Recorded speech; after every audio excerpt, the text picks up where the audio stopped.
What's going on, everybody? Welcome back to the channel and to some more fantasy Overwatch content. In today's video, I'm doing something a bit different. You see, a handful of you have been wanting to see a full-scale Draftbuff fantasy recommendation type of video. There's this one DM in particular I got where this person wanted to know who they should be drafting on a round-by-round basis. So that got me thinking, what if I film me drafting a team in my own private league to show you my thought process during the draft? Along with that, I'll give out some pointers and things you should be keeping in mind when drafting because some of you may not know the ropes if this is your first time trying fantasy esports. I know the season has already started, but you can always join or start a league at any time, so it's no big deal. So let's get right into it, shall we? Right off the bat, you can clearly see that my luck with the draft order was not so great. Being last in a draft for deeper leagues puts you at a disadvantage in the early game since it's less likely you'll be getting one of the top fantasy superstars. Now, of course, if you're like in a 4 to 6 person league, it's not going to be as bad, but in my case, I really had to think about what I should be doing. As you can see, a lot of good choices are all off the board by my pick. Yaki at number 1, that's a little interesting, but everybody else after him, you really can't go wrong with. Decay, Violet, Void, Fleta, Alarm, Bird Ring, all off the board.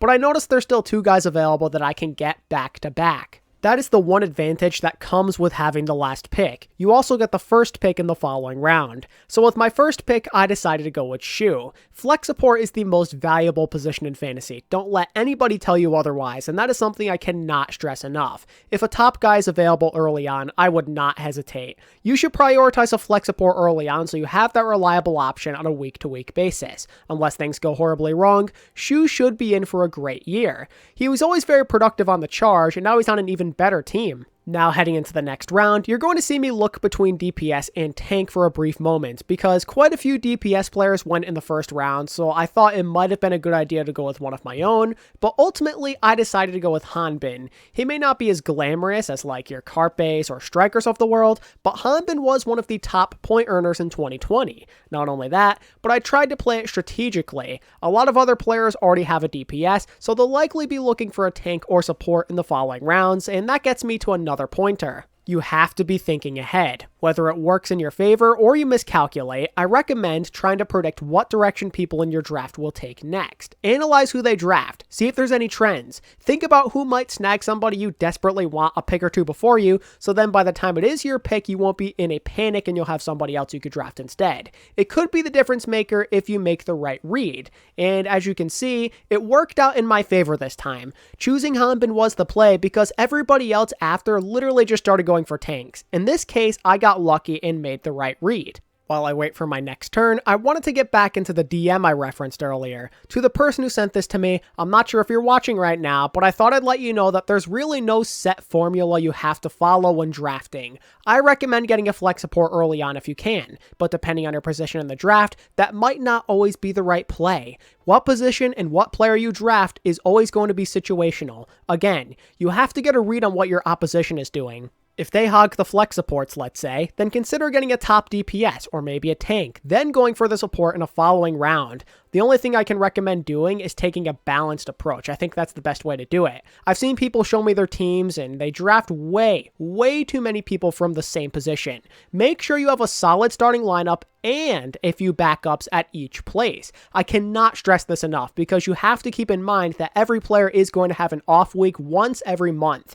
You absolutely need to have backups on hand for those times where your staple players are on a break. Besides that, there's no set formula to follow, and I mean, everybody's going to be different. There's so many different styles out there. Just do what you think makes the most sense. Now let's get back into the draft. It's my pick again, and a lot of flex supports are off the board, so I am very glad I picked Chu. The only thing that's unfortunate is Carpe and Kai being off the board because I was really hoping to snag one of those two because I need a DPS very badly.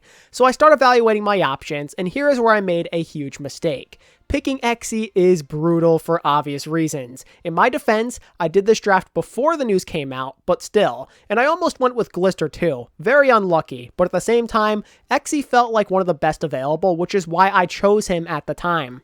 After the news of his retirement came out, I swapped him out for Shax, who surprisingly got dropped after initially getting drafted by somebody else. But now it's my pick again, immediately after. Now that I have a primary tank, DPS, and support, my mind immediately shifted back to support again. Flex supports always dominate the point totals, and there are still some pretty sick options available, so I just had to pull the trigger. My boy Lastro is right there for the taking. He averaged 109 points a game last year. That's an easy pick. Let's talk about another smart thing to do when you're drafting now. Think actively about who you want to go with next. And I'm not just talking about one or two people. Make a list in your head. Something I do constantly throughout this draft is take a mental note of who is available. Even though I don't get to pick for an entire round, I'm already starting to think about who I want to draft next. I'm taking note of the tank situation and how most of the top off tanks are off the board already. If things keep going the way they are, I may want to wait on tanks for a while and focus on some other things. I see that some of my personal sleeper picks like Molfig and Bianca are still here, so it's not time to hit the panic button or anything like that, and I could probably wait on tank for a little bit longer. A few picks later now, here we are, I'm thinking about some of the best possible options again, this time at DPS.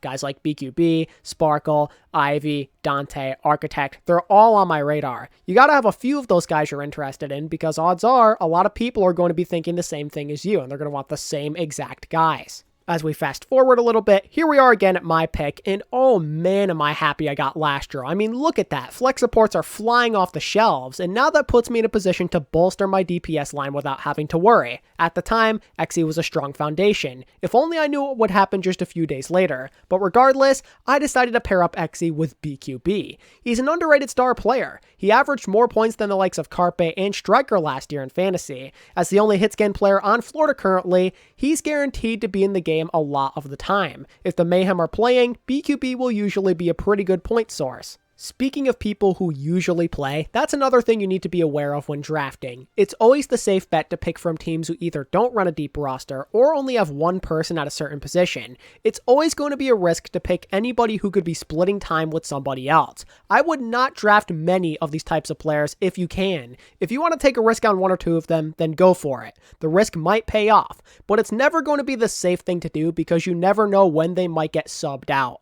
You want your players to play as many maps as humanly possible, which is why I mostly avoided these players when I could throughout this draft. Even some of the solid guys I really like Bernard and Leech for example, those were guys I was kind of nervous to draft. But anyway, next I felt that tank would be the right direction to go as we reach the halfway mark of this draft. I already have 2 supports and 2 damage dealers, so might as well keep up with the balanced attack. And that is why you see me go with Bianca. Bianca has guaranteed playtime at a position which has a lot of point earning potential. I could have gone with like Bernard, Poco, or a top main tank, but they're all kind of risky for one reason or another, and Bianca, he really doesn't give off that type of vibe, you know? That's why I went with him, because I have confidence in him as a sleeper pick, then I just moved on with my life. Now on to round 7, and I won't lie to you, I panicked a little bit in this particular round. As you can see, my opposition went heavy on the DPS. 6 of them all off the board just like that, and I was very interested in quite a few of those guys. Guangboon, Architect, and Ivy all would have been very nice.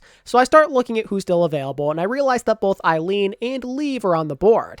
Despite me not being all that high on the charge, Eileen is still a superstar caliber flex player and a reliable hard carry. So ultimately, I went with him because I know that he's dependable, and now that Happy is gone, his point production could be even higher. But the thing is, I think I was expecting him to be a bench option, and now I'm a little bit more worried about him since Xy's retired. I think I'm going to need to lean on him even more now, which could be a problem if the charge struggle, but at the same time, getting Eileen in the 7th round is pretty good value, especially after the whole Xy disaster. Now on to round 8. I was tempted to maybe get my 4th and final DPS right there and then because Dante is literally right there, but I was more so focused on tank because while I like Bianca, I don't think of him as like a god tier number 2 option. And when you're not confident at a certain place on your team, all you can really do is try and get some insurance. And once again, because I am a major stats nerd and I know how impactful off-tank is in fantasy, that is where my mind is going again. I wanted to get another guy that's in a similar situation to Bianca, and it just so happens that another one of my fantasy sleeper picks is right there. I could have gone with Sato, Smurf, Punk, Gushway even, but I'm going to take a chance with my boy Mulfig, who genuinely could be one of the best players on London. He's a highly rated Western off-tank who's going to be getting a lot of playtime, so there's a lot of opportunities for him to be productive. It's a risky play, but sometimes you simply have to take a chance. It's good to play safe, but there's such a thing as too safe. I got the last pick in the draft, so might as well just let it fly. If he doesn't pan out, I could always drop him for somebody of similar value. He's a bench player after all. And now we're officially in the late game as we head into round number 9, so now it's a matter of filling out spots at the positions that are lacking. Selecting sleepers and the best available are the only things you can really do at this point. The big stuff has already gone down at this point, so you're just going to try and focus on filling out the rest of your roster the best way you can. Get decent backups for those times where your starters are not available. Tank and DPS are both looking pretty good at this point, so support is up next for me, which is starting to look a little dry, sadly. Twilight and Molly, they're likely coming off the bench, you'd have to imagine. MCD is unproven. Funny Astro is solid, but he won't be around for at least a little bit because of traveling issues and whatnot, and who knows how long that could take to resolve. So I decided to just take a chance on MCD, even though I am a little bit worried. The Spark clearly don't like Coldest all that much, I feel like, so I feel confident he plays a good amount. The only problem is I have no idea whatsoever how he's going to do. If I only have to play him like once every stage though, it's not the biggest deal. And if he doesn't perform, I could always try and drop him for Funny Astro if I notice that he's finally coming to Korea or whatever, or maybe somebody else comes up on the radar. He's at backup, so I don't have a ton of concerns at this moment in time. With it being my pick again now, I started to feel a little stumped. I took a few minutes to evaluate some of the best options at every position, and ultimately I decided it was time to finish off my DPS rotation. My Kaylee is tempting, but I do not like the idea of having more than one DPS from the same team unless they're both like top tier players. He's tempting, but the Dragons like to utilize Lip a lot. Shockwave, he isn't bad, but again, Western players are having a lot of trouble getting into Korea right now, so maybe he's not the best choice. Nagon Blase, they were both tempting, and sleeper picks of mine for that matter, but for some reason, I gravitated towards Godsby. Shy being on the roster makes him a bit riskier, but Godsby still is solid. He always has been. He's pretty underrated, and I have a good feeling about him starting more often than not because the Spark have been consistently fielding him for the last 2 years, and I trust in them to continue that trend. If not, it goes without saying that this will be a horrible pick. But I can't stress enough that it's not that bad to mess up in these later rounds. It's not going to kill your chances of winning games completely. What could kill your chances is potentially messing up in the earlier rounds like I did. Drafting solid starters is more important than your bench. No matter the game or sport, some sleeper pickups always present themselves in free agency. So if I find myself never using Godsby or he's just not cutting it, I could surely find a replacement to experiment with because I am not locked into him. Pay close attention to who is available during those first few weeks. Monitoring them is key, especially if you're not entirely sold on one of your late round picks. Now let's take another intermission for another tip I have for you. Let's talk about drafting players from the same team. Some of you may have noticed that there were 2 instances where I drafted 2 players from the same roster, and I'm here to say that it's not the greatest idea. Do not go crazy with that. I myself feel like I screwed up with this. This is a situation where you can look at my mistakes to help yourself out. I drafted Godsby and MCD, plus Hanbin and Exy, which then turned into Mulfig and Shax. In the case of Hanbin and Exy, that probably was not the best idea. Let's say that Exy did not retire. That's 2 of my number 1s gone when they have a bye week because they both play for Dallas. That alone could have costed me some games. If you can get away with not having any 2 players from the same roster, I would recommend it. Unless you're doing it for the memes or to support your favorite team, I would not draft any more than 2 players from one particular team unless you're in a situation where your best course of action is to draft the best available. In that case, then just go for it. But generally speaking, it's good to spread out where your players are coming from, that way you can maximize the number of points you're earning. Think about it like this. Let's say you draft 3 players from, the Fusion. What's going to happen if you play all 3 of them and the team as a whole has an off game? Or what if they're your typical starters and they have a bye week? That could be quite problematic. If this is an issue for you, consider trading one of them for somebody from a different team. If they are a valuable player, odds are that somebody in your league may be willing to do business with you. Okay, now back into the draft where I get my final 2 picks. Since I'm picking the balanced approach, I still need a 4th tank and a 4th support. Now we're at the point where you have to seriously consider main supports, and there is one guy still here that I was very excited about, and I'm talking about my boy Slime. I scooped him up without looking back. If you're forced to pick a main support, it is crucial that you get one who prioritizes healing and is aggressive, and Slime fits the bill. He's a hyper-aggressive main support who has the potential to put up decent points if the Mayhem are a stable team this year. I was eyeing him since the 9th round, and I was very pleased to see him still on the board. If his services are required, he could be a decent emergency substitute. And now that leaves me with the final pick of my draft. I need a tank, so let's see who's available. And to my surprise and delight, I spot that both Gushue and Gaga are still on the board. They're both high quality main tanks, so the choice wasn't exactly easy, but this is a good situation to be in where you're having a hard time picking between two great players. In the end, I felt that Gaga was the better choice though. The big driving force behind me passing on Gushue was the fact that I already have 2 Spark players. Having 3 off the bench is a bit too much, but also I personally think that Gaga will be very good and he will play most of the time because he's simply better than Among, and deep down, I have worries about the Spark having a potential identity crisis, and I think because they're so split with Chinese and Korean talent, that could lead to a lot of internal struggles, which could mean that Gushue as the main tank takes a lot of punishment, or maybe they play Takoyaki over him. That's another fear I have. So might as well play it safe with Gaga. He's my 12th and final pick in this draft. So here's an overview of the final squad. If I'm being honest, it's not a team I am extremely proud of. It's not awful, but there are a few decisions that may have costed me. I'm having some potential problems, I think, with DPS and tank. BQB and Hanbin, they should be consistent, but it's my number 2s that kind of worry me. I like a lot of them, but none of them are guaranteed to be studs in fantasy. It's going to be a collective effort. Every single week, I will seriously have to think about who is facing who. Predicting and guesswork play a major role in this.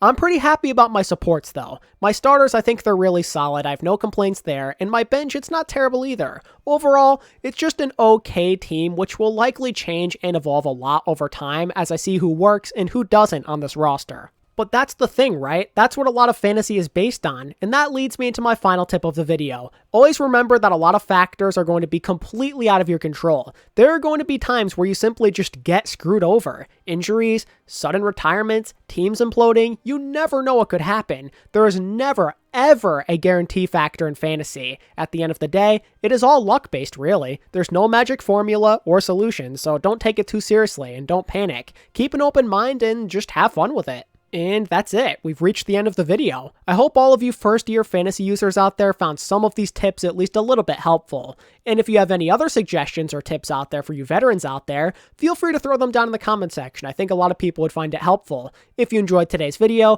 it would mean so much to me if you could give it a like and subscribe to my channel if you're new around here. And as always, thank you all so much for watching. I appreciate your support so much. And until next time, this is ATP, signing out. Peace.